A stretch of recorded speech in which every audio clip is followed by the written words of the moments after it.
Govinda Gopala. Hello my dear friends, आप लोगों का बहुत बहुत स्वागत है बालाजी इंडियन कोडर्स में। और जैसा कि हम अपने पिछली क्लासेस में C#.NET के बारे में पढ़ रहे हैं, तो अब हम उसमें थोड़ा सा और आगे पढ़ेंगे। कुछ और चीज़ें, बेसिक चीज़ें हैं, उनको कंप्लीट करेंगे, उसके बाद हम आगे बढ़ेंगे। तो एक हमारी बेसिक चीज़ है डेटा टाइप। तो डेटा टाइप के बारे में जैसा कि मैंने बताया था आपको कि हमने सारा बता दिया डेटा टाइप, लेकिन इसको दो कैटेगरी में हम बांट सकते हैं। एक दो कैटेगरी हम रख सकते हैं डेटा टाइप की।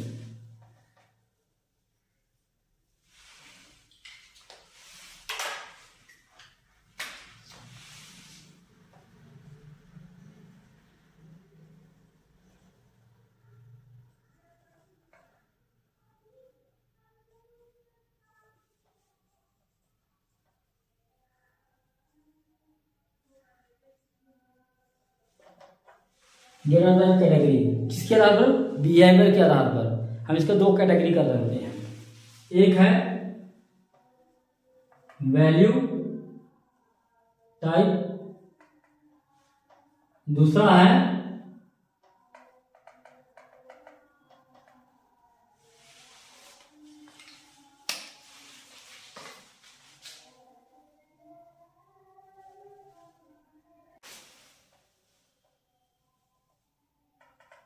Reference type. ये दो तरीके के हैं, ठीक है ना। अब आप यह समझिए पहले वैल्यू टाइप क्या है और रेफरेंस टाइप, दोनों अलग अलग चीजें हैं। जैसा कि मैंने आपको पहले थोड़ा सा बताया था सी लैंग्वेज के टाइम में कि एक स्टैक मेमोरी होती है, एक हीप मेमोरी होती है। तो जो हमारा वैल्यू टाइप है वो स्टैक मेमोरी जाता है। जैसे ये स्टैक मेमोरी है, स्टैक मेमोरी, इसमें क्या होता है कि इस तरीके से है, मेमोरी का है सेल, मैंने आपको बताया था। अब जैसे मान लो कि एक वैल्यू आई, सबसे पहले आ गई यहाँ, फिर दूसरी वैल्यू आई 2, फिर तीसरी वैल्यू आई 3, फिर 4, फिर 5, ठीक है ना, 6। अब हमें निकालना है 4 को, तो पहले हमें 6 निकालना पड़ेगा, 6, फिर हमें 5 निकालना पड़ेगा, 5, फिर हम 4 को यूज करेंगे, 4 निकालेंगे, हम 4 को यूज करेंगे। तो ये क्या है? फीफो मेथड है, फीफो फीफो फीफो, ठीक है ना। First in last out, LIFO है, फीफो नहीं, लीफो है। Last in first out, LIFO.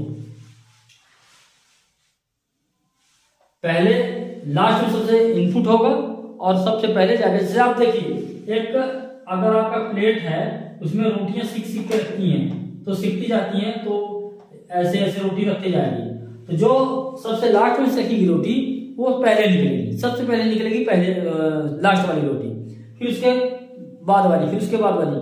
तो और जो सबसे पहले आई है वो सबसे लास्ट में निकलेगी। फर्स्ट इन लास्ट आउट, इसको हम ये भी कह सकते हैं फीलो, फर्स्ट इन लास्ट आउट। और इसको लीफो कहते हैं, ये मेन इसका यही नाम है, लीफो।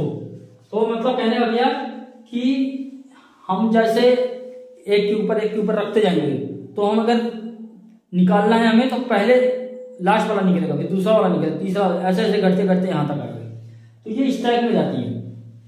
तो वैल्यू टाइप जो है, तो वैल्यू टाइप इसमें जाती है, स्टैक में जाती है। और ये कौन से होते हैं वैल्यू टाइप में? इंट होता है, जैसे फ्लोट होता है ना, इंट फ्लोट है ना, आपका स्ट्रिंग होता है ना। ये जो है ना, स्ट्रिंग तो नहीं, स्ट्रिंग आपके लीफो में चला जाता है, उसमें क्या नाम है आपके, उस पर जाता है, ऑब्जेक्ट बना देता है, क्लास होता है स्ट्रिंग का, इसलिए वो उसमें जा जाता है हीप में। तो स्टैक में जो है, तो ये स्टैक में हो जाती है, तो ये ऊपर ही रखा होता है। मेनली क्या है कि रैम के अंदर ये स्टैक मेमोरी ऊपर ही होता है, तो ये फास्ट होता है। क्या होता है? फास्ट होता है। ज़्यादा फास्ट, वैल्यू को अगर हमें गेट करना है ना तो जल्दी निकालता है ये। और हीप क्या होता है, ये जो है ना तो फीफो लीफो में चलता है, last in first out, stack के ऊपर चलता है ये स्टैक। ठीक, अब जो है तो वैल्यू टाइप, रेफरेंस टाइप क्या है, रेफरेंस टाइप में जैसे कि ऑब्जेक्ट हम क्लास बनाते हैं, ठीक, वो रेफरेंस बनाता है। हमने आपको बताया था उस टाइम पे, आपको याद होगा सी में कि हमने रेफरेंस वाले बताया था ना, हीप मेमोरी में पॉइंटर को लेकर के बताया था पॉइंटर। तो जैसे रेफरेंस बनाता था मेमोरी में, तो ये एक मेमोरी है। रेफरेंस टाइप क्या है, मेमोरी होती है, ऐसी होती है इस तरीके से, ठीक है ना। अब इसमें ये क्या करता है, एड्रेस स्टोर करता है। ये इसमें क्या है, जैसे ऑब्जेक्ट हो गया, आपका वैर हो गया, है ना, आपके क्लास हो गए, क्लास के ऑब्जेक्ट आपके जो है तो और क्या हो गया रेफरेंस टाइप में, हाँ एक्सेप्टर, इतना ये भी है, इतने और भी बताऊंगा बाकी आगे। तो ये आपके रेफरेंस हो गए। इसमें क्या करता है कि ये एड्रेस स्टोर करता है। क्या करता है, जैसे कोई वैल्यू ए है तो ए का जो एड्रेस है 1001, ये इस एड्रेस में यहाँ पे उठा के रख देगा। ये एड्रेस 1001 है तो इस यहाँ पे एड्रेस रखेगा और उसकी वैल्यू कहीं और रखेगा, उसकी वैल्यू कहीं और रखेगा। और तो हमें अगर वैल्यू निकालनी होगी तो उस एड्रेस को एक्सेस करना पड़ता है, तो उस एड्रेस से वैल्यू निकालनी पड़ती है। तो ये थोड़ी क्या है, स्लो है, लेकिन सिक्योर्ड है ये, ठीक है ना। ये मतलब कहने का ये कि हम इसको सिक्योर में यूज करते हैं, कभी क्रैश नहीं होता है जनरली। तो इस तरीके से क्या है कि वैल्यू टाइप और रेफरेंस टाइप होता है, हम इनमें यूज करते हैं। ये कंसेप्ट किस चीज का है, FIFO, first in first out. क्यों, क्योंकि एड्रेस बेस पे ये फीफो चलता है। ये हीप में है, इसमें है हीप में, मेमोरी हीप है इसमें, तो ये मेमोरी हीप में काम करता है। तो रेफरेंस टाइप और वैल्यू टाइप आप समझ जाइए। हम कई बार अब जब हम आगे पढ़ेंगे टाइप कन्वर्जन, तो उसमें बॉक्सिंग अनबॉक्सिंग है, तो उसमें हम इम्प्लीसिट और एक्सप्लिसिट कन्वर्जन करते हैं, वैल्यू टू रेफरेंस और रेफरेंस टू वैल्यू, ऐसे कन्वर्जन भी करते हैं हम। तो ये चीज ध्यान में रखिएगा कि हमें इनकी जरूरत पड़ेगी, तो इसको समझ लीजिए अच्छे से। ये वैल्यू टाइप जो है तो स्टैक में चलता है, लीफो कंसेप्ट से यूज करके चलता है, और रेफरेंस टाइप जो है तो ऑब्जेक्ट फीफो कंसेप्ट यूज करता है, हीप में स्टोर करता है। हीप मतलब मेमोरी एड्रेस। तो अब हम नेक्स्ट टॉपिक में करते हैं। तो हमारा नेक्स्ट टॉपिक क्या है, ऑपरेटर। हमने ऑपरेटर किया हुआ है ऑलरेडी, ऑपरेटर हमने किया हुआ है, आपको थोड़ा ध्यान दिला दूं बस। हमने सी लैंग्वेज में आपको बताया था ऑपरेटर्स का, तो थोड़ा सा मैं और इसको बता देता हूं।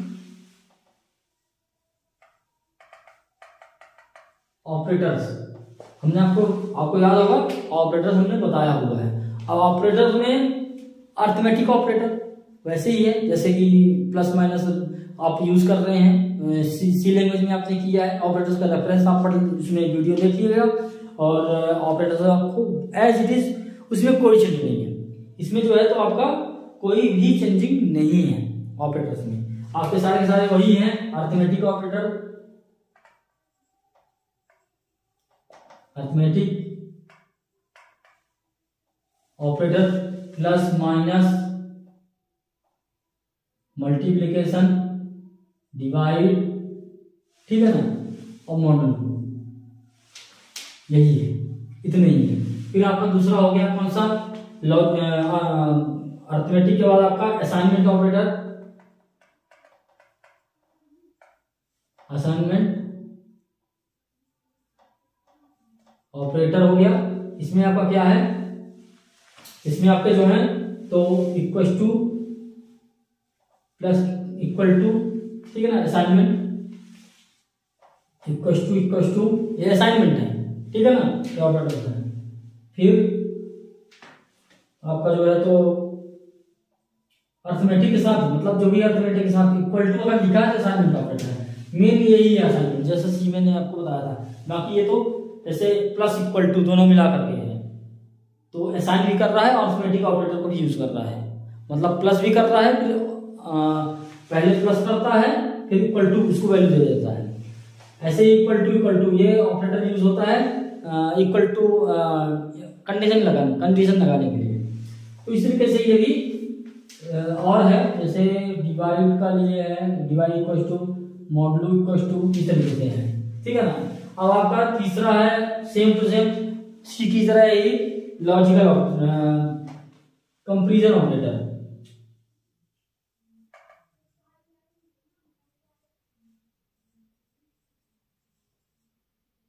इसको आप कहते हैं रिलेशनल ऑपरेटर आल्सो। इसका नाम दूसरा क्या है, दूसरा नाम रिलेशनल ऑपरेटर। ये क्या करता है, सी में इसका रिलेशनल ऑपरेटर नाम है और कंपैरिजन ऑपरेटर भी कहते हैं। तो इसको इसका क्या काम है, greater than less than, greater than less than, greater than equal to, less than equal to, not equal to, है ना। इस तरीके से ये सारे के सारे ऑपरेटर हैं। फिर चौथा क्या है,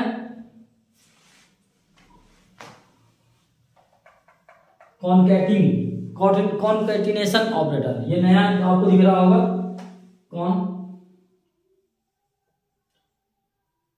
कॉन्कैटिनेशन ऑपरेटर इसमें क्या है, प्लस साइन है। अब जैसे मान लीजिए कि आप लिखेंगे राम प्लस श्याम, ये स्ट्रिंग में काम करता है, कॉन्कैटिनेट करता है, ये केवल काम करता है स्ट्रिंग में, स्ट्रिंग के लिए, दो स्ट्रिंग को जोड़ने के लिए जब ये करना होता है तो कॉन्कैटिनेट ऑपरेटर का यूज करते हैं, प्लस साइन, ठीक। फिर वही इंक्रीमेंट डिक्रीमेंट ऑपरेटर, पांचवा इंक्रीमेंट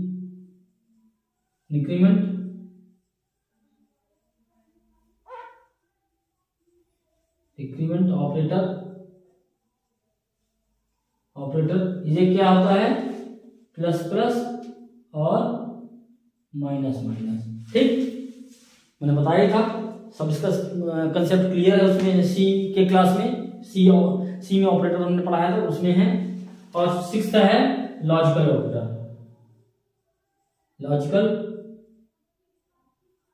ऑपरेटर, इसमें क्या है, एंड और नॉट, है ना।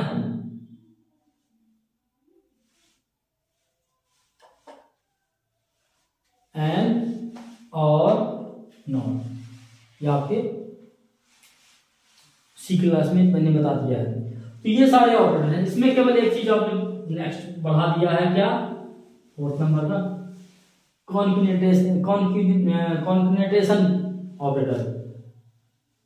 कॉन्कैटिनेशन ऑपरेटर, ये आपका जो है तो नया है। तो इसमें केवल एक चीज है, वो स्ट्रिंग के लिए यूज होता है, प्लस सिंबल, ये जो है। बाकी लगभग सेम है, एज इट इज, जैसा कि हमने सी में पढ़ लिया था। अब आप देखिए, ये आपका ऑपरेटर खत्म हो गया। अच्छा, एक चीज और बता दूं मैं, थोड़ा सा स्टैक का और मेमोरी, स्टैक मेमोरी और हीप मेमोरी में, स्टैक मेमोरी जो है, स्टैक मेमोरी भूल गया था मैं बताने के लिए, स्टैक मेमोरी और हीप मेमोरी, हीप मेमोरी दोनों में डिफरेंस क्या है, फास्ट है, स्लो है, दूसरा क्या है, एक ऑपरेटिंग सिस्टम में काम करता है, ऑपरेटिंग सिस्टम, ओएस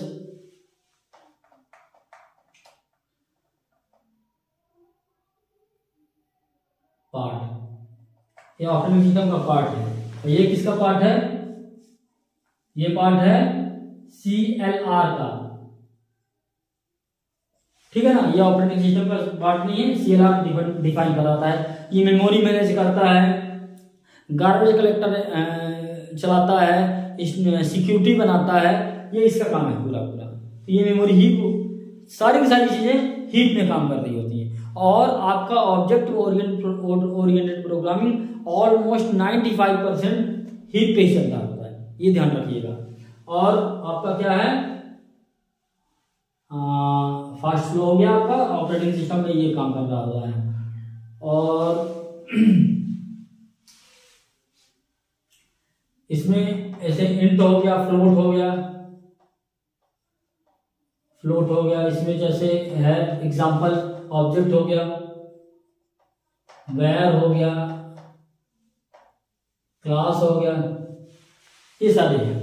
तो ये कंपेरिजन बताना भूल गया था मैं, तो वो मैं आपको बता रहा हूं। अच्छा, ये जो है ना, तीसरा डिफरेंस क्या है कि क्या है,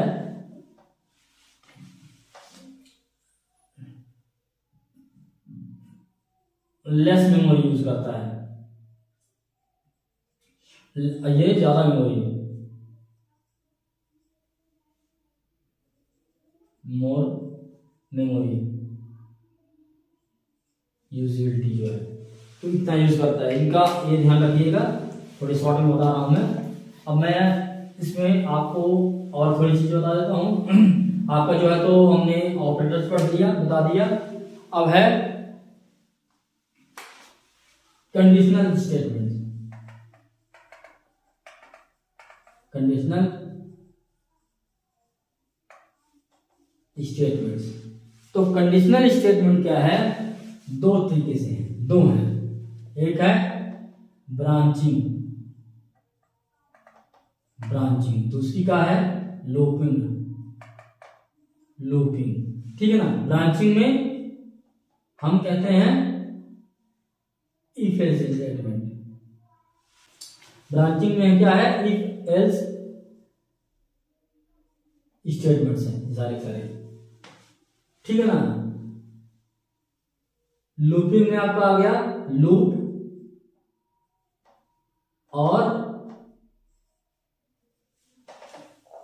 और jump, jump. If else, switch case, switch case, conditional operator, ये मैंने सब बता दिया है। ये केवल मैं आपको ध्यान दिला रहा हूं दोबारा से।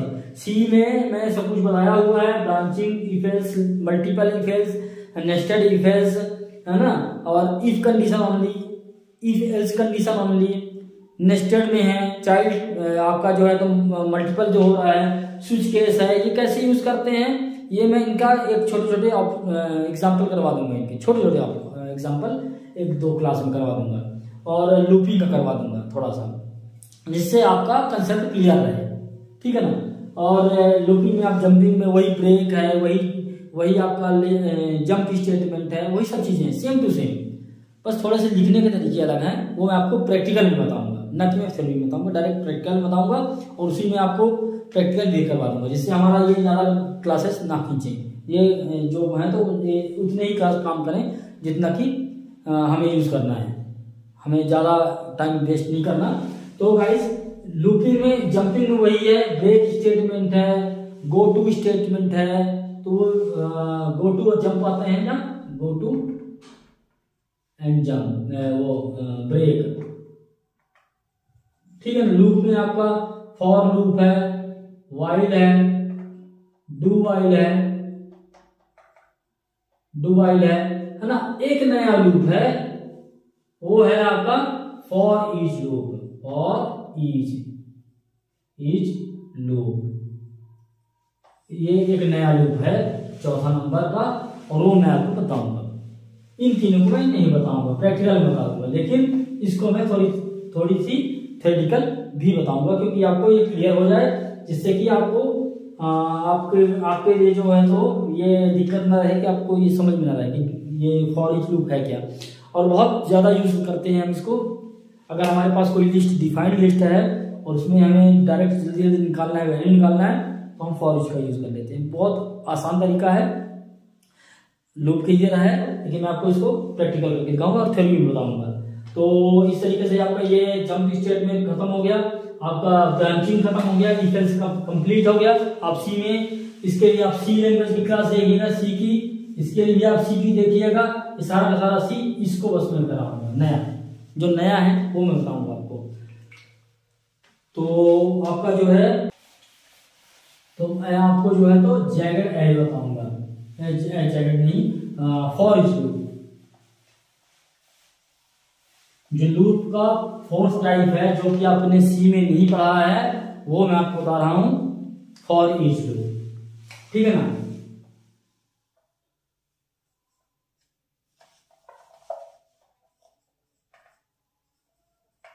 ईच लूप, लूप तो पता ही है आपको, रिपीट करने का, रिकर्सिव तरीके से करना, बार बार वही काम करवाना, कंडीशन बेस में खत्म कर देना, लूप कहलाता है, ठीक है ना। जहां से जहां तक चलाना है तो हम कंडीशन दे करके और उसको चला करके बंद कर देते हैं, उसको कहते हैं लूप, ठीक है ना। बार बार घुमाना उसी चीज को, वो मैंने सी में बताया है पूरी तरीके से। फॉर ईच लूप क्या है, फॉर ईच लूप में क्या है, सिंटेक्स लिखता हूं मैं पहले। इसमें क्या होता है कि जैसे मान लीजिए कि आपके पास एक लिस्ट है और उसमें से वैल्यू निकालना है, तो अपने को आई जे ना लेकर के ना डायरेक्ट हम ऑब्जेक्ट बना करके उसका और निकाल लेते हैं फटाफट से। तो क्या लिखते हैं हम, फॉर ईच, यहां पे हम लिखते हैं एक टाइप लिख दिए, फिर टाइप लिखने के बाद वेर और इन, और फिर क्या लिख देते हैं, कलेक्शन, ठीक है ना। कलेक्शन या लिस्ट या एरे, जो भी है, लिस्ट, एरे, कुछ भी इस कलेक्शन में। और ये हमारे पास, ये हमारा सिंटेक्स है, ठीक है ना। इस सिंटेक्स से क्या है, यहाँ पर ये लिखा हुआ है पूरा। अब जो है एग्जाम्पल लेते हैं कि जैसे मान लो कि एक हमारे पास लिस्ट है, ठीक है ना, लिस्ट है। इस लिस्ट में 100 रिकॉर्ड है, और रिकॉर्ड क्या है, आईडी है, नेम है और एज है, ठीक है ना। लेकिन ये इस ऑब्जेक्ट का लिस्ट है ये, ठीक है ना। जैसे स्ट्रक्चर ऑब्जेक्ट होता है वैसे मान लो कि ये ऑब्जेक्ट है, ये स्ट्रक्चर की तरह, और उसका जो है तो ये उसमें एक लिस्ट में है पूरा 100 उसका साइज है, लेंथ है। तो अब हमें अगर निकालना है वैल्यू, तो हम फॉर लूप लगाते हैं। तो फॉर लूप लगाने को कैसे क्या लगेगा, फॉर इंट आई, ठीक है, list dot count is greater than less than count नहीं, लिस्ट डॉट लेंथ